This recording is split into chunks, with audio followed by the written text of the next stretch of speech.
Bien-aimés frères et sœurs, vous savez le standard de bienséance que Dieu demande, à savoir que les femmes doivent se taire dans l'assemblée.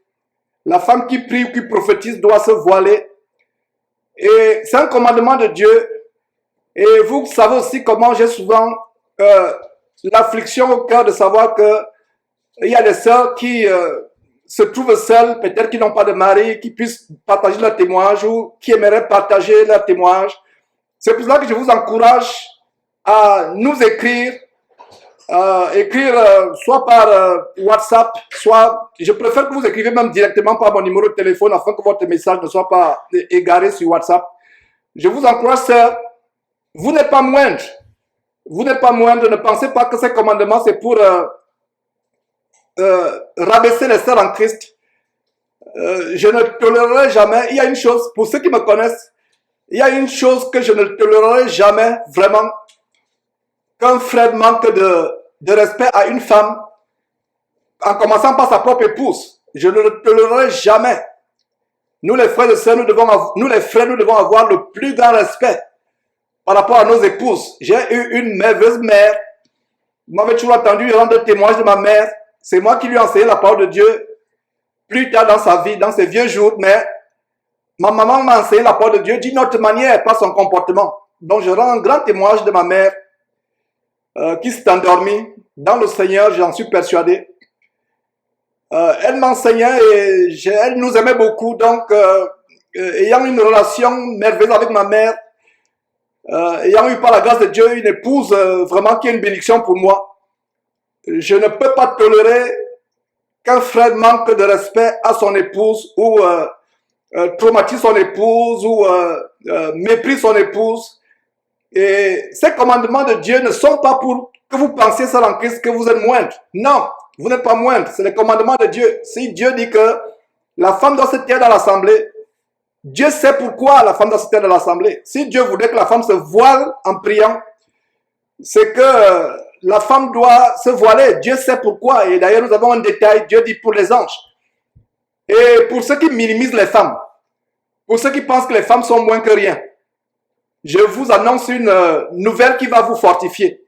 Et j'ai toujours enseigné. La Bible dit que l'homme est le chef de la femme sur la base de 1 Corinthiens chapitre 11 verset 3. L'homme est le chef de la femme. Je prends une allusion par rapport au corps humain. Le chef, c'est la tête. Regardez la tête, le chef. Mais vous savez qu'est-ce qui supporte la tête? C'est le cou. Voilà. La femme est tellement importante. Et regardez par exemple, je vais tourner ma tête à gauche. Je la tourne à droite. Le cou détermine là où la tête va se tourner. Vous voyez, je tourne. Donc avant même que ma tête se tourne à droite, ce sont les muscles du cou. C'est le cou qui supporte la tête. Coupez le cou. La tête n'existe plus. La tête, il n'y a plus de tête, n'est-ce pas? Donc, c'est là que soyez fortifiés par ces quelques paroles de sagesse. Vous n'êtes pas moindre. Si Dieu demande à ce que vous vous taisez dans les assemblées, c'est un commandement de Dieu et ça va nous amener en droite ligne dans la parabole des 5 vierges sages et les 5 vierges folles. Et pourquoi je vous amène à cette parenthèse que j'ouvre sur la femme? C'est parce que j'ai reçu le témoignage d'une sœur, la sœur Lydie Mendemo, que je vais lire. Les sœurs en Christ ne peuvent pas prendre la parole en assemblée, mais elles peuvent m'écrire. Et c'est un témoignage qui m'a échappé. Elle a écrit le 23 septembre. Donc Lydie, si tu es là, toutes mes excuses. Ça m'a échappé. Je voulais partager cela dimanche passé, mais ton témoignage m'a échappé. Donc toutes mes excuses, bien-aimée Lydie. Je vais partager ton témoignage dans quelques instants. Donc, sœurs en Christ, vous n'êtes pas les moindres. Vous êtes importantes. Ne vous minimisez pas, ne pensez pas que vous êtes moindre, ne pensez pas qu'on vous rabaisse.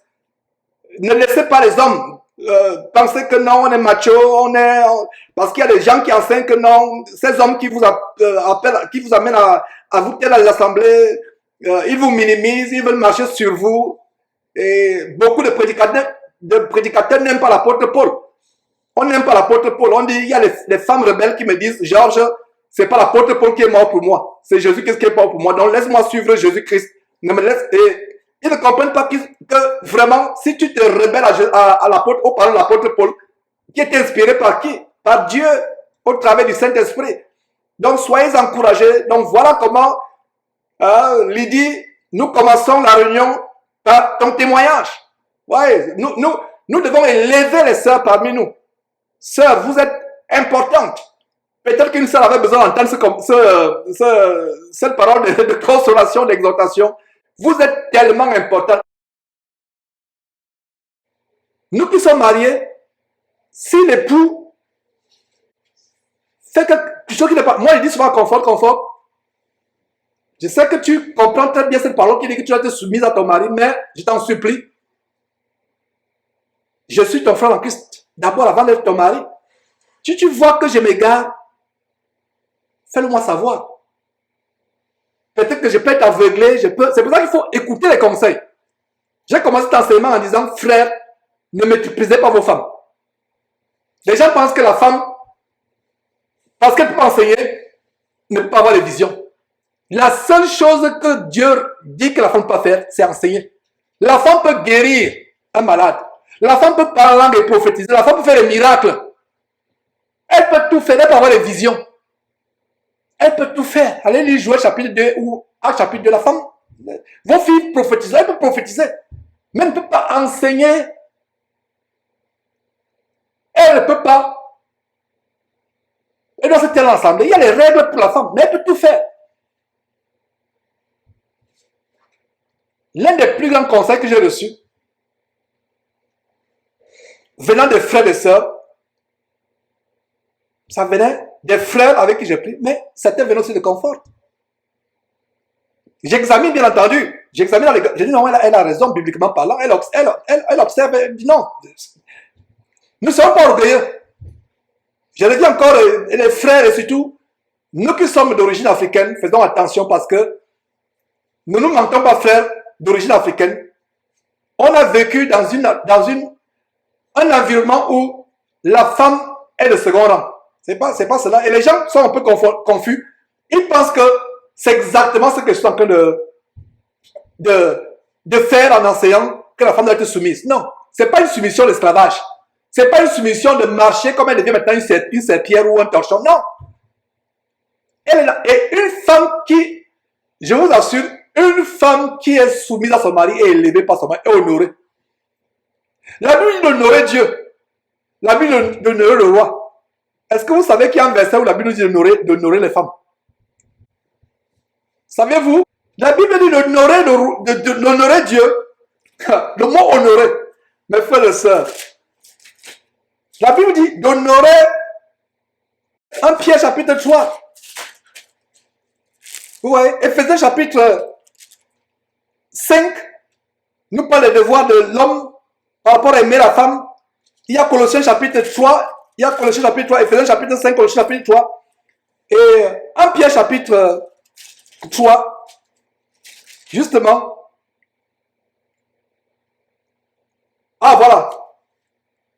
J'avais déjà souligné maintenant, je le souligne, j'encercle vraiment. Quand je souligne, c'est tellement important. Quand j'encercle ça, c'est important. Donc j'avais déjà souligné. J'encercle parce que honorez-les. C'est la Christ. Je n'ai pas jamais vu un verset où on demande d'honorer les hommes. Donc, sœur, tu es précieuse. Il y a trois degrés d'honorer dans la Bible. Honorer Dieu. Honorer le roi. Voilà. 1 Pierre chapitre 3, verset 7. Honorez-les. On doit les honorer. Et une manière de les honorer, et une femme qui est soumise à son mari, est élevée par son mari, est aimée par son mari. Parce qu'il y a les femmes, avec le féminisme, avec tout ce que la mentalité woke, je ne sais pas comment dire woke en français, où les gens, toutes sortes de théories transgenres, d'égalité de l'homme et la femme, etc. Où les enfants peuvent faire leur vie comme ils veulent. C'est un outrage de montrer, de dire à une femme que tu dois être soumise à ton mari. C'est un outrage. Vous pouvez même perdre votre boulot si vous enseignez dans le cadre de l'entreprise que la femme doit être soumise à l'homme. On va vous mettre à la porte. Mais pourtant, une femme qui est soumise à son mari est élevée par son mari. Elle est honorée par son mari. Et le verset que nous lisons, c'est dans le contexte des rapports entre Sarah et Abraham. J'ai choqué quelques sœurs une fois. Il a dit que votre mari est votre Seigneur. Votre mari est votre Seigneur. Elles ont été choquées. Elles n'avaient pas lu ce verset. De Sarah qui appelait son mari Seigneur. Et la Bible nous dit ça en Christ. La Bible vous dit ça en Christ que la Bible nous enseigne que les sœurs en Christ parmi nous doivent imiter la mère dans la foi, l'épouse du père de la foi, Abraham, la foi chrétienne, qui appelait son mari Seigneur. Appelez-les par tous les petits noms douillets que vous voulez dans votre intimité entre mari et femme. Mais je vous conseille de faire comme Sarah, sœur en Christ, d'appeler votre mari Seigneur. Certains suivent les films de Hollywood où on appelle bébé, ou les dessins, je vais dire les séries brésiliennes ou amoureuses où on a fait bébé, etc. Ou baby en anglais ou bébé. Ici en anglais, on dit bed, ça veut dire que bébé en français. Non, ton mari n'est pas ton bébé. Tu as eu des bébés, appelle les bébés. Mais ton mari, c'est ton Seigneur. Exactement comme ça. Et regardez comment le verset continue en 1 Pierre chapitre 3, c'est une parenthèse que nous ouvrons. Honorez-les. Parce que quand la femme est soumise à son mari, elle sera honorée. Donc, j'ouvre cette petite parenthèse pour montrer que, frères et sœurs, suivons les conseils de nos épouses. S'ils sont fondés, elles peuvent être inspirées. Et aussi, je dis, il y a un témoignage. J'aimerais que Confort, tu me rappelles vraiment ce témoignage. Elle a témoigné il y a quelques jours. J'avais pris une voix qui n'était pas correcte. Il y a une décision que j'ai prise. On en parlait il y a quelques jours. Elle va me rappeler, je vais témoigner ça la semaine prochaine. Et, en fait, j'avais pris une décision. C'était une décision majeure qu'il fallait prendre. Aller sur A ou sur B. Et je lui ai dit que non. Je pense que A, c'est aller sur A, c'est bon. Et elle pensait que B, c'était bien. Je lui ai dit non, je pense que A, c'est bon. Allons plutôt sur A. Mais elle pensait sur B. Je prends tout simplement des exemples. Et des années plus tard, je suis revenu, j'ai dit qu'effectivement, c'est B. Tu avais raison. Et elle, entre-temps, elle priait. Elle priait. Que vraiment, s'il a tort, ramène-le pour aller à B. Voilà ce qui se passe. Il y a beaucoup d'exemples comme cela. Et vous, sœurs, si vous pensez que vous avez raison, par exemple, par rapport à une décision importante pour la famille, soit des projets, soit les enfants, etc. Si le mari s'offusque, sœur, il n'y a pas de problème. Va dans la prière. Va dans la chambre sans qu'il sache. Mets-toi à genoux. Dis, mon Dieu, le Seigneur, mon époux que tu as mis à côté de moi, je pense qu'il est en train de s'égarer. Je pense que A, c'est pas bon. Lui va aller sur A, mais B, c'est bon. Montre-lui la voie. Dieu va t'exaucer, ma soeur. Ne cherche pas querelle, ne commence pas à t'enflammer que non, je t'ai dit, non. Non, reste tranquille, c'est ton chef. Va dans la prière. Il faut qu'elle me rappelle. On en parle de ça, je sais pas. Il y a tellement de choses qui passent dans la vie. Il faut que je vous partage ce témoignage tellement grand. Et des mois, des années, waouh! Enfin, j'ai dit oui, effectivement. C'est la voie B qui est bonne. Tu avais raison. C'est la voie B. Il a fallu que Dieu, et Dieu peut te montrer ça après quelques semaines, après des mois, ça peut pas des années. En espérant qu'il ne sera pas tard ou trop tard. Ouais. Donc, pour éviter les querelles, les mésententes, les problèmes de communication dans la maison, et c'est pour ça que vous voyez, il y a les couples chrétiens qui se chamaillent encore. Non, je t'ai dit ça. Non, ça ne doit pas exister entre nous. Nous devons être dans la douceur, dans la patience. Vous avez des projets à faire en tant que couple. Si vous pensez que la femme est en train de s'égarer, priez pour que Dieu lui ouvre les yeux pour qu'elle comprenne. Et surtout, vous, sœurs en Christ qui devaient être soumises devant, selon Dieu à vos maris. Le mari est le chef. Il a le droit de veto. Il est le chef. Mais avant qu'il n'exerce le droit de veto, si vous sentez qu'il est en train de s'égarer, sœur, allez dans la prière. Priez tous les jours, matin, midi, soir. Parlez à Dieu, dites à Seigneur Dieu, mon mari est en train de parler une voix qui est mauvaise pour notre famille, qui est mauvaise. Ne vous chamaillez pas, ne faites pas de chamaillerie ou je ne sais pas, des querelles. Non. Priez et ça va arriver. Voilà ce qui arrive quand un couple vraiment a la crainte de Dieu. Satan peut passer par l'un pour égarer, l'autre veille, et c'est vice versa.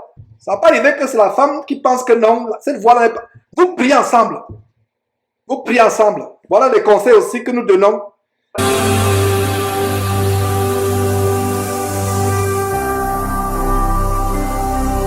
Jésus-Christ TV, vous connaîtrez la vérité et la vérité vous affranchira.